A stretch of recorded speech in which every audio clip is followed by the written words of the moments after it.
Vous pouvez vous identifier comme vous voulez. Si tu as un beau char, une belle perruche, tu peux la mettre là, là. Pas compliqué. Non, non, mais vous savez, parce que l'être humain, ce n'est pas une personne physique. Et ce qui arrive, c'est que votre ADN, OK, vos empreintes digitales, votre code génétique, hein, ce n'est pas une personne physique, il n'y en a pas. Une personne physique n'a pas de code génétique, il n'y a absolument rien de ça, là. Fait que c'est faux de croire que votre photo ici va servir tout simplement à identifier une personne physique. Vous êtes le représentant, vous n'êtes pas la personne physique elle-même. À moins qu'il écrive en dessous « représentant ». S'il écrive en dessous « représentant », avec votre photo, là, c'est pas pareil. Là, vous pouvez l'accepter, parce que la journée qu'ils vont écrire « représentant » sur ce fameux document-là, le lendemain matin, vous venez me voir, puis vous poursuivez le gouvernement. Parce que vous êtes le représentant, puis vous n'avez jamais été payé. Si ça fait 20 ans que vous représentez votre personne physique, bien, vous avez des dédommagements. Hein? Moi, je ne connais pas personne qui va représenter quelqu'un pour quoi que ce soit sans être dédommagé, sans être payé pour ça. Donc, vous avez droit à des dédommagements. Et ça, c'est très important. On continue ici. Ah, mon Dieu, registraire des entreprises du Québec. Regardez, c'est beau. J'ai reçu 2 documents. C'est tout récent, ça. Il y en a un, c'est Jacques-Antoine Normandin écrit en majuscule. Et l'autre, c'est Jacques-Antoine Normandin écrit en nom propre. N'oubliez pas que ni l'un ni l'autre a un numéro d'assurance sociale. Ça, par exemple, je les ai, excusez l'expression, mais je les ai fourrés. Donc, ils le savent, à quelque part, il n'y a pas de numéro d'assurance sociale, puis c'est le 17 juin, puis ça, on ne touche pas à ça. C'est mon identité, j'ai gagné ça à la cour. Mais si vous allez un peu plus loin, Jacques-Antoine Normandin, ici, il est écrit en lettres majuscules, il marque « Demande de formulaire papier ». Regardez ici le numéro en bas. Ça finit par 7581, ça commence par 0295.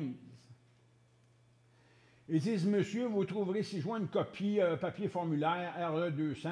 S'il y a lieu, vous devez acquitter les droits payables par chèque. Veuillez noter que le paiement par carte de crédit n'est plus possible.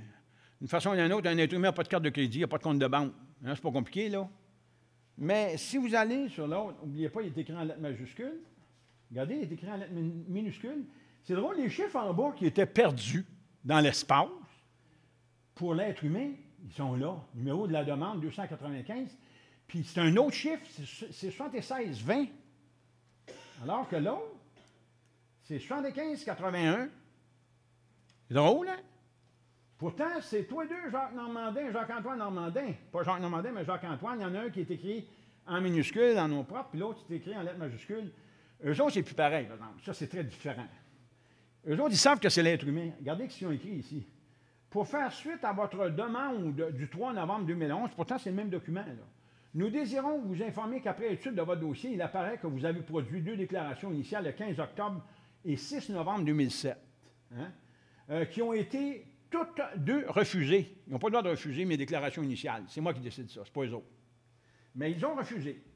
Suite à ce refus, une communication vous notifiant les causes de refus vous a été envoyée, en conséquence de quoi vous devez produire une déclaration initiale. Depuis, il apparaît qu'aucune déclaration annuelle n'a été produite entre 2008 et 2011. C'est drôle que ce n'est pas du tout la même lettre que lui ici. Hein? C'est pas du tout pareil. Eux autres ici, ils savent que c'est un être humain, puis ils essayent de me ramasser. Donc, si on regarde ça ici, écoutez, c'est l'être humain. Moi, la déclaration initiale, ça me regarde. Chacun de vous ici, vous avez un numéro d'entreprise du Québec qui a été créé par le gouvernement du Québec. On appelle ça un NEC. Donc, si vous allez chercher un numéro d'entreprise, là, ou tout simplement sur une question d'impôt, mettons, vous avez un rapport d'impôt, ou le gouvernement Revenu Québec vous envoie un document disant que vous avez un état de compte et tout ça, vous risquez de trouver votre NEC là-dessus, le numéro d'entreprise du Québec. Ce fameux NEC-là, ce n'est pas vous qui l'avez créé, c'est le gouvernement. Maintenant, vous êtes en droit aussi de demander au gouvernement qu'il vous envoie la déclaration initiale de cette personne juridique-là. Hein? Comme vous. Moi, ils m'ont demandé ma déclaration initiale, ils l'ont refusée. Maintenant, vous allez le demander, vous. Vous allez demander votre déclaration initiale. En quel honneur que vous m'avez ouvert un numéro d'entreprise? Et qu'est-ce qu'on fait avec ça? Puis moi, je suis responsable. Vous avez décidé ça sans me le dire. Ça aussi, ça coûte cher. Éventuellement, il y a du monde qui vont payer pour ça. Et c'est le gouvernement. Et croyez-moi, le gouvernement, il est capable de payer. Il n'y a pas de dette ici. On va voir ça tantôt. Il n'y en a pas. Donc, on continue. Les affaires étrangères, ça, c'est vraiment spécial. Quand j'ai demandé justement mon passeport, je leur ai dit que j'étais un être humain et tout ça. Voyez-vous, M. Jacques-Antoine Normandin, M. Normandin, c'est l'être humain et tout ça. Puis là, eux autres avaient mes documents, il y avait mon jugement. La présente fait suite à la demande que vous nous avez adressée en vertu de la loi sur la protection des renseignements personnels, laquelle nous est parvenue en date du 13 juillet 2007 concernant dossier rejeté par Passeport Canada. Le numéro de dossier, c'est un mot 68-342 et demande formelle d'engagement par Passeport Canada de retourner à Jacques-Antoine Normandin les pièces d'identité suivantes que Passeport Canada a refusé à raison de ces pièces d'identité, que ces pièces d'identité ne sont pas liées directement ou indirectement à une immatriculation de l'assurance sociale. Ils m'ont répondu tel que je l'avais demandé. Et là, ils ont tout simplement dit, les pièces refusées sont les originaux ou les copies originaux suivants. Formulaire original de la demande de passeport, copie de jugement François Godbout, numéro de dossier, copie de certificat de naissance, copie de la sermentation avec sa photo datée du 1er avril 2005, copie du certificat de baptême et copie de l'article du journal Le Flambeau de l'Est. Dans ce journal-là, j'ai rendu public numéro d'assurance sociale, permis de conduire, numéro de permis de conduire, tout ça.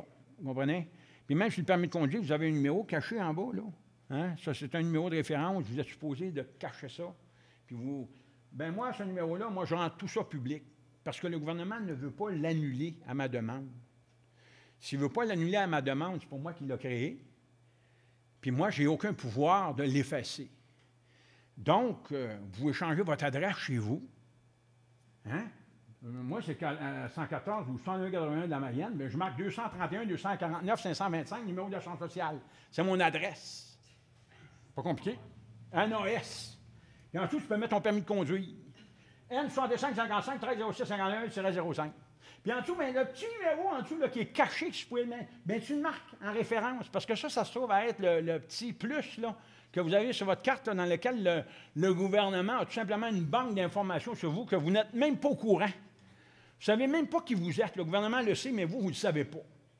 Vous avez le droit d'aller aux États-Unis, mais essayez d'avoir les renseignements sur la personne physique qui vous a été confiée, tout sur son identité. Le gouvernement ne donnera absolument rien de ça. Donc, il dit, si vous n'êtes pas satisfait de la façon dont votre demande a été traitée, sachez que vous pouvez déposer une plainte auprès de la commission. Mais d'une façon ou d'une autre, pour moi, c'était satisfaisant parce que ça a été reconnu et ils ont annulé le voyage en question. C'est pas compliqué. Là, ils ont tout simplement cancellé l'avion. J'ai dit, ça se peut pas. Ils ont dit oui. On a cancellé l'avion, puis on vous offre un voyage en République dominicaine. Donc, je partais le 21 décembre, moi, pour Cuba, et ils ont cancellé le voyage, puis ils m'ont offert la République dominicaine. Pour quelle raison? Parce que ça ne prend pas de passeport. La seule chose qu'il y a, c'est qu'après y avoir pensé un petit peu, j'ai dit non, je n'irai pas parce que je ne pourrais jamais revenir au Canada. Fait que, à mon idée, je pense que ça a été prudent que je reste chez nous. Il voulait te chipper ailleurs. Comment? Il voulait te chipper ailleurs. Ben, il voulait me chipper ailleurs, tu sais. Tu sais, c'est pas des farces, là. La loi du Québec sur les appellations réservées. Les appellations, c'est drôle, il y a des appellations sur les aliments.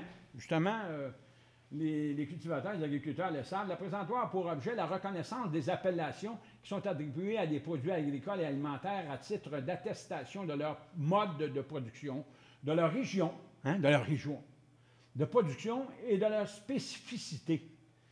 C'est drôle que ça existe pour les aliments, ça n'existe pas pour l'État du Québec. Et l'État du Québec, ça existe en vertu de la loi E20.2, qui est la loi sur l'exercice des droits fondamentaux et de la prérogative du peuple du Québec et de l'État du Québec.